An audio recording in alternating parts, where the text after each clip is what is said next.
12시에 많은 참여 바랍니다.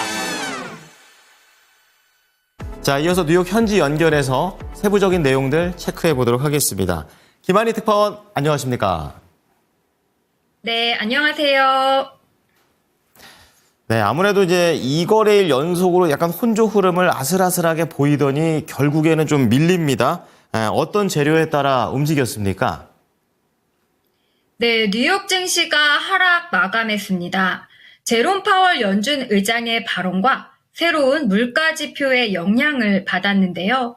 10월 미국의 생산자 물가지수 PPI가 예상치에는 부합했지만 상승폭이 가팔라지는 등 인플레이션 우려가 다시 고개를 들면서 반등에 실패했습니다. 뉴욕 증권거래소에서 다우존스 30 산업평균지수는 전 거래일 대비 0.47% 내렸고 S&P 500 지수는 0.6% 하락했습니다. 나스닥 지수 또한 0.64% 떨어진 채 거래를 마쳤습니다. 트럼프 전 대통령 당선으로 지속되고 있던 트럼프 랠리가 주춤한 가운데 주요 수혜주로 꼽히던 종목과 업종들 역시 약세를 이어가고 있는데요. 트럼프 당선인의 대표 수혜주인 트럼프 미디어 앤 테크놀로지는 6.71% 떨어지며 약세 흐름을 지속했습니다. 트럼프 당선 최고 수혜주로 꼽히는 테슬라도 5.77% 급락 마감했는데요. 특히 오후 들어 도널드 트럼프 미국 대통령 당선인의 정권 인수팀이 인플레이션 감축법에 근거한 전기차 세액공제 폐지를 계획하고 있다는 로이터 보도가 나온 이후 낙폭을 키운 것으로 풀이됩니다. 로이터는 테슬라도 이를 찬성한다고 덧붙였는데요. 전기차 인센티브를 폐지하면 이미 경쟁력을 확보한 테슬라보다 다른 업체가 더 큰 타격을 받기 때문에 테슬라가 독주 체제를 더욱 공고히 할 수 있기 때문입니다. 이에 따라 테슬라는 6% 정도 하락에 그쳤지만 니콜라는 23% 가까이 폭락한 것으로 보입니다. 리비안도 14% 하락했습니다. 오늘도 실적 발표 이어졌는데요. 월트 디즈니가 기대 이상의 실적과 가이던스를 공개하면서 6.24% 올랐습니다. 특히 디즈니의 온라인 스트리밍 부문이 1년 전 3억 8,700만 달러 적자에서 올 3분기 3억 2,100만 달러 흑자로 돌아선 게 투자자들을 환호하게 했습니다.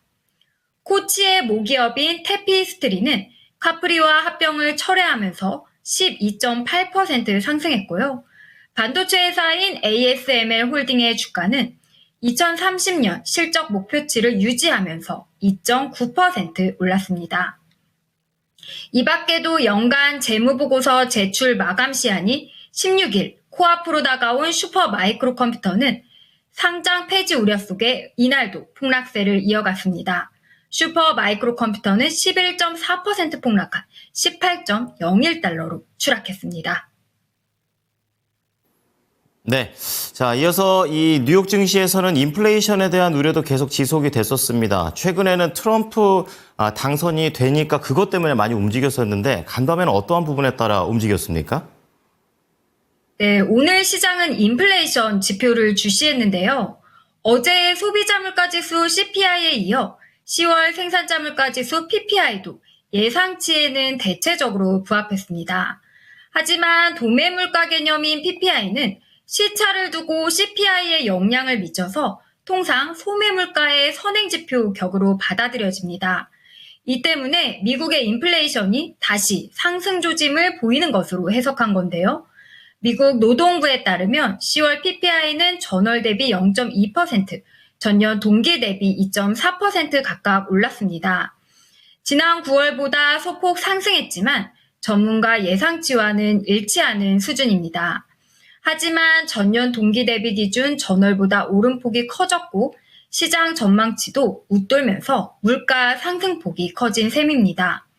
변동성이 큰 식료품과 에너지 가격을 제외한 근원 PPI는 전월 대비 0.3%, 작년 대비 3.1% 각각 올랐는데 이 또한 전월과 작년 대비 상승률이 가팔라졌습니다. 여기에 금리 인하를 서두를 필요가 없다는 제롬 파월 미국 연준 의장의 발언이 주가를 압박했는데요.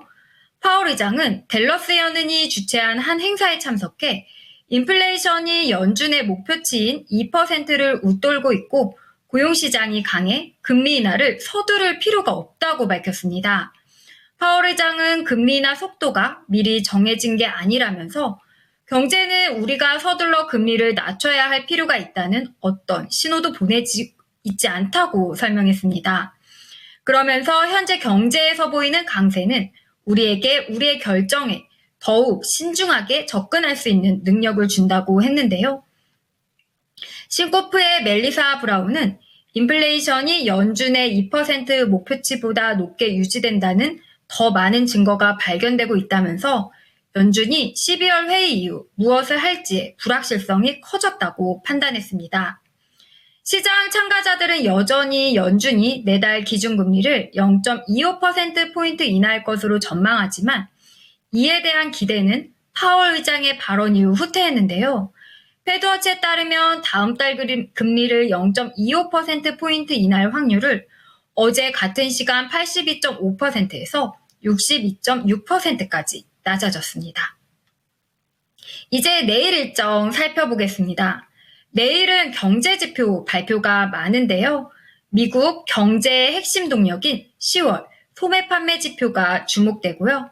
이외에도 10월 수출입 물가지수, 11월 엠파이어 스테이트 제조업 지수, 10월 산업생산 설비가동률 제조업 생산, 9월 기업 재고가 공개됩니다. 네, 시장에서 기다리고 있는 금리 인하가 참 쉽지가 않은 것 같습니다. 지표 잘 보겠습니다. 감사합니다. 네, 감사합니다. 지금까지 모닝인 뉴욕이었습니다.